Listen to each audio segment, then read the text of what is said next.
El Señor esté con ustedes. Lectura del Santo Evangelio según San Lucas. Gloria a ti, Señor.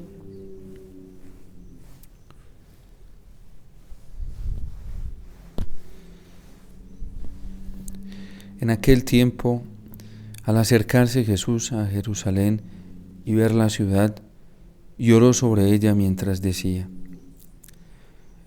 Si reconocieras tú también en este día lo que conduce a la paz, pero ahora está escondido a tus ojos. Pues vendrán días sobre ti en que tus enemigos te rodearán, de trincheras te sitiarán, apretarán el cerco de todos los lados, te arrastrarán con tus hijos dentro y no dejarán piedra sobre piedra, porque no reconociste el tiempo de tu visita. Palabra del Señor. Gloria a ti, Señor Jesús.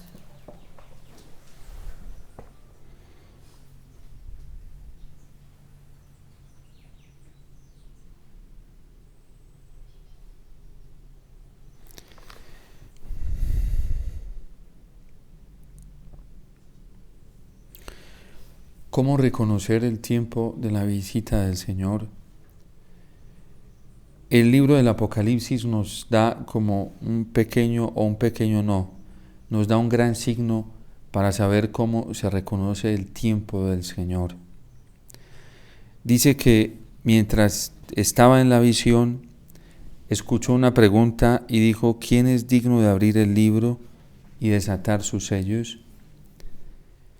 Y dice que nadie, ni en el cielo, ni en la tierra, ni debajo de la tierra, podría ver el libro ni mirarlo. Quien tiene la visión dice que lloraba mucho porque no se había encontrado a nadie digno de abrir el libro y de mirarlo. Las grandes gracias, digamos, para los judíos de la época de Jesús fue no reconocer al Señor.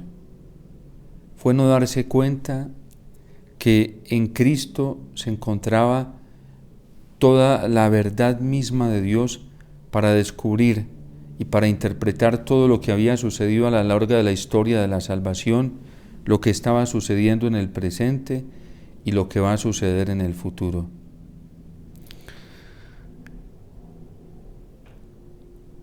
Cuando uno se pone a mirar los grandes esfuerzos que a veces se hace dentro de la iglesia, por ejemplo, por cuidar estructuras materiales, cuando el mundo hace esfuerzos muy grandes por cuidar también estructuras materiales, por cuidar un sistema económico, uno se hace la pregunta si verdaderamente nosotros nos estamos dirigiendo a lo fundamental de nuestra fe. Si cuidar, por ejemplo, que dentro de la iglesia haya masas, haya números incontables de personas sin importar la calidad de la fe, uno se pregunta si eso es lo correcto, si eso es lo fundamental, si esa es verdaderamente la esencia de la vida cristiana. Cuando nos preocupamos más por el pragmatismo cuantitativo que tanto ha dicho el Papa Francisco, que son las cosas externas de la fe, que son las cosas exteriores de la vida cristiana, como lo podrán ser los edificios, como lo podrán ser los grupos cuantitativos, como lo podrán ser pues las bellezas externas, nos preguntamos si eso verdaderamente es lo fundamental de nuestra fe, si esa es la esencia de la vida cristiana. Y por eso el reproche del Señor contra Jerusalén: si reconocieras tú también en este día lo que conduce a la paz, si reconocieras verdaderamente qué es lo esencial, qué es lo fundamental. En la Iglesia Católica, lo fundamental de la fe no son los edificios. En la Iglesia Católica, lo fundamental de la fe no son las grandes gestiones económicas o las grandes gestiones culturales, aunque eso sirve de ayuda y podrá ser laudable en algunos momentos, no es lo esencial y no es lo fundamental de la vida cristiana. En la vida del mundo, hoy que se derrocha y se desgasta en un afán impresionante por cuidar un sistema económico, por cuidar los bienes materiales, pues nos damos cuenta que eso no es lo fundamental de la vida humana y que eso no es lo que conduce a la paz. De hecho, hoy tenemos un mundo que está en mayor conflicto que antes, en mayor guerra que antes. Por ejemplo, dentro de la iglesia, nos podríamos preguntar si los esfuerzos que se están haciendo y las diferentes gestiones a la hora de evangelizar, a lo mejor a nuestra manera, si está yendo a lo fundamental de la vida cristiana y a lo fundamental de la vida humana. Hoy nos damos cuenta, por ejemplo, que hay mayores proyectos de evangelización que antes, y eso se puede ver con muchísima facilidad. Hay muchos grupos, comunidades religiosas, institutos dentro de la iglesia que se dedican a una mayor gestión en la evangelización, que hacen mayores esfuerzos. Por ejemplo, hoy hay un mayor protagonismo en las redes sociales de la vida cristiana, de la evangelización, y hay muchísimos más predicadores en el ámbito cibernético de las redes sociales. Alguien decía que la pandemia había traído una oportunidad para la iglesia y era descubrir la evangelización a través de las redes, y eso es evidente. La cantidad, a lo mejor, de seguidores de algunos predicadores e instrumentos dentro de las redes sociales son muchísimo. El número de gente que sigue a algunos sacerdotes, a algunos predicadores, a algunos grupos en las redes sociales es impresionante. Es decir, a través de las redes sociales se está logrando un mayor impacto misionero, si podríamos llamarlo así. Un mayor impacto de acción pastoral, de acción evangelizadora. Pero la pregunta que deberíamos hacernos es si verdaderamente todos estos esfuerzos están apuntando a lo que conduce la paz. Hoy podríamos también cuestionarnos, como el Señor está cuestionando y exhortando a Jerusalén, si conocieras tú también en este día lo que conduce a la paz.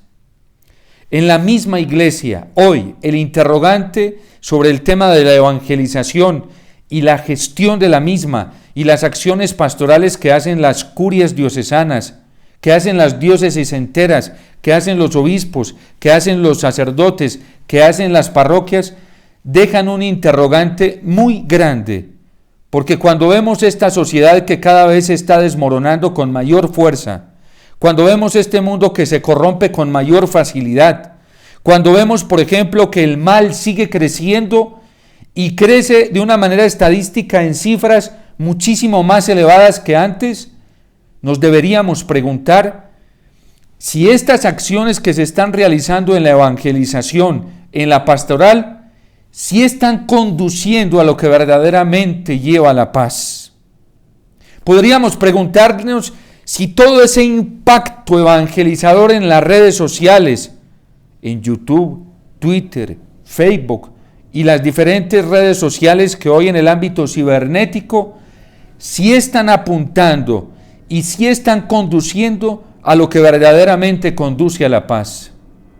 Si tantos esfuerzos que se están haciendo de grupos, de movimientos, de comunidades religiosas, hoy, por ejemplo, después de pandemia, vemos cómo las actividades pastorales se han incrementado muchísimo más en retiros, en convivencias, en congresos.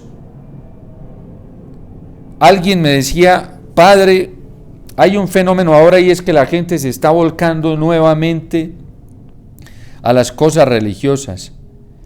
Y yo fui a misa, a una Eucaristía, y eso estaba repleto. Yo creo que está yendo más gente que antes.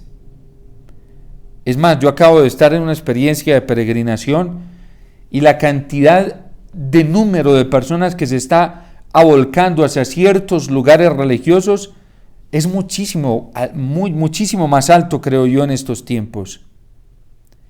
Pero estamos encontrando en todo esto que se está realizando lo que verdaderamente conduce a la paz. Porque en Jerusalén estaba el templo y los esfuerzos, las acciones pastorales, si podemos llamarlas así, dentro del contexto en el que se hacía o se impartía o se hacía proselitismo de la fe judía, era muchísimo. Era devastador, pero verdaderamente se estaba apuntando a lo que conducía a la paz. Y dice el Señor una verdad muy cierta. Está, pero ahora está escondido a tus ojos. Porque a lo mejor nosotros no estamos descubriendo el verdadero sentido de la vida cristiana, el verdadero sentido de la vida humana, y es lo que ve Juan en la visión del Apocalipsis. Cuando aparece, le dice a alguien, uno de los ancianos, deja de llorar, pues ha vencido el león de la tribu de Judá, el retoño de David, y es capaz de abrir el libro y sus sellos. Y vi en medio del trono y de los 4 vivientes, en medio de los ancianos, a un cordero de pie como degollado. ¿Cuál es la esencia de la vida cristiana y el punto fundamental de la vida humana? Es el cordero degollado, y es degollado. ¿Y dónde tenemos nosotros presente al cordero degollado? En la Eucaristía, en cada sagrario que hay en templos y capillas. Verdaderamente estamos conduciendo a la gente a lo que conduce a la paz. Estamos llevando a la gente a las fuentes de la paz, que son Cristo mismo, y que es el único capaz de abrir el libro y de romper sus sellos. Estamos conduciendo a la gente hacia el Señor, quien verdaderamente es el que nos traduce y nos descifra tanto el pasado, el presente, como el mismo futuro. Nosotros los cristianos tenemos una garantía muy grande en Jesús Eucaristía. Y es que en Cristo Eucaristía nosotros ya sabemos qué va a pasar. La gran garantía que nos ofrece la fe cristiana, no por mérito propio, sino por revelación, por don de Dios, es que nosotros ya sabemos qué va a ocurrir. Todo está decretado. Y la iglesia vive más preparada que nunca para todos estos tiempos. Porque el Cordero degollado, Cristo el Señor, nos dijo que antes de su segunda venida también iban a haber guerras. También iban a haber catástrofes naturales. También iban a haber fenómenos extraordinarios. Y la iglesia sería perseguida. Y por eso dice el Señor, cuando vean que estas cosas ocurran y les digan, está aquí y está allí el Hijo del Hombre, no hagáis caso. No hagáis caso, porque nosotros ya sabemos por dónde va a aparecer.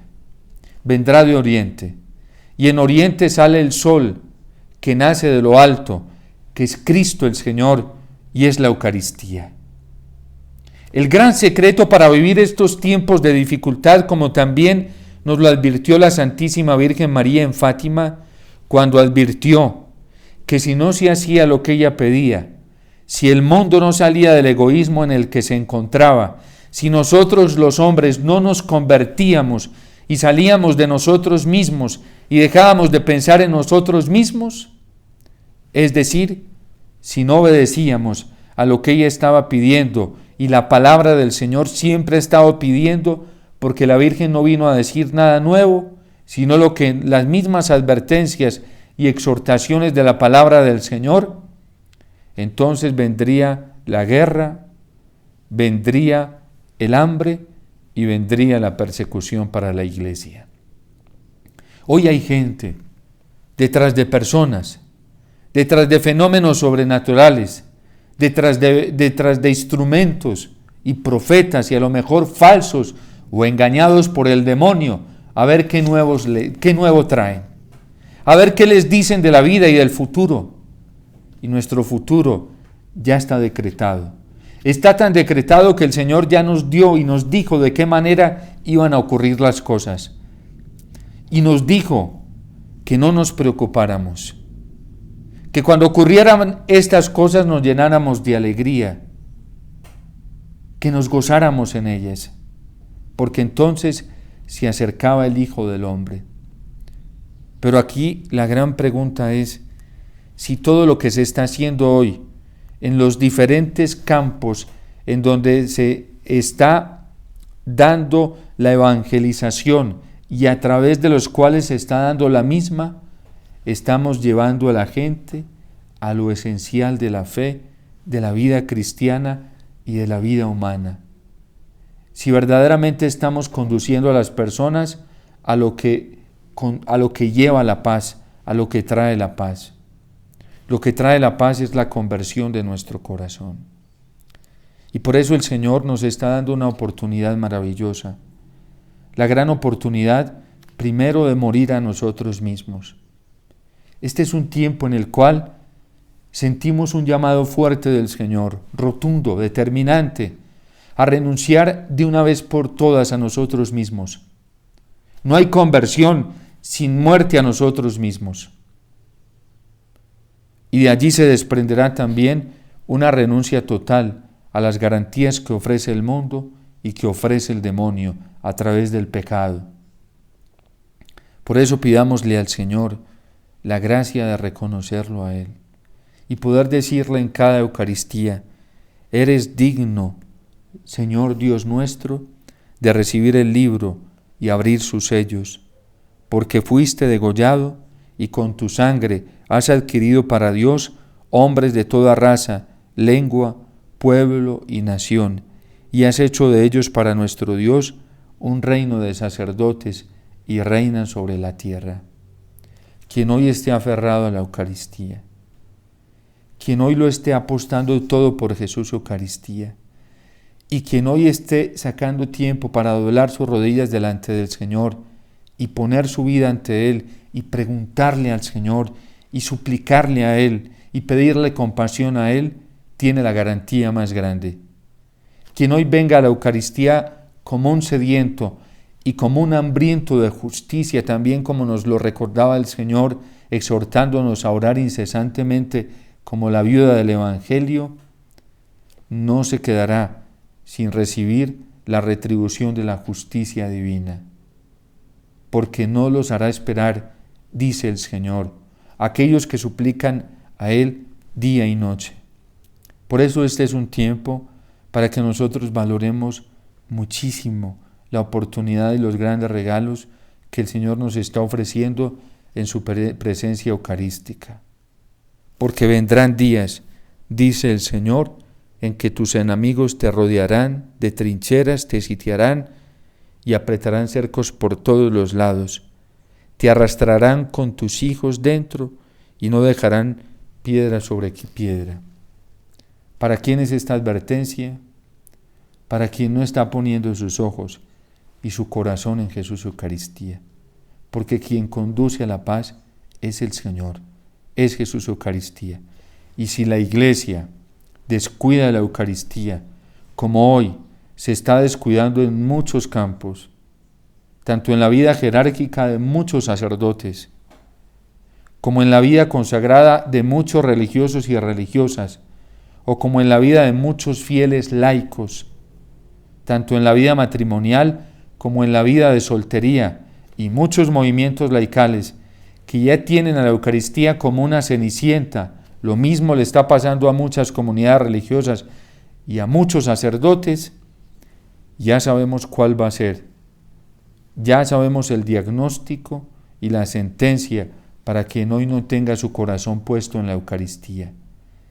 Pero también sabemos lo que produce tener el corazón, la mirada y la vida puesta en Jesús Eucaristía.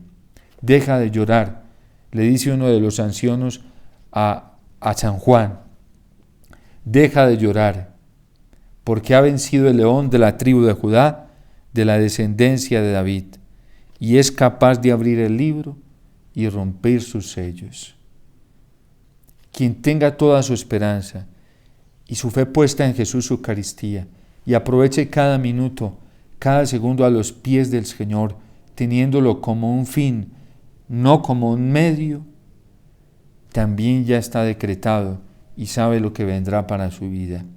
Vendrá paz, vendrá un refugio seguro, vendrá una esperanza segura, vendrá el amor del Señor. Y el amor de Dios es más fuerte que la muerte, porque las aguas torrenciales no podrán apagar el amor ni anegarlo los ríos. Pidámosle entonces al Señor que nos dé la gracia de jugárnosla toda por Él en la Eucaristía, renunciando a nosotros mismos, muriendo a las seguridades que el mundo nos brinda y diciéndole no con radicalidad y con determinación al pecado y a todas las ofertas del demonio con cada una de las tentaciones que él presenta. Dios te salve María, llena eres de gracia, el Señor es contigo, bendita tú eres entre todas las mujeres y bendito es el fruto de tu vientre Jesús. Santa María,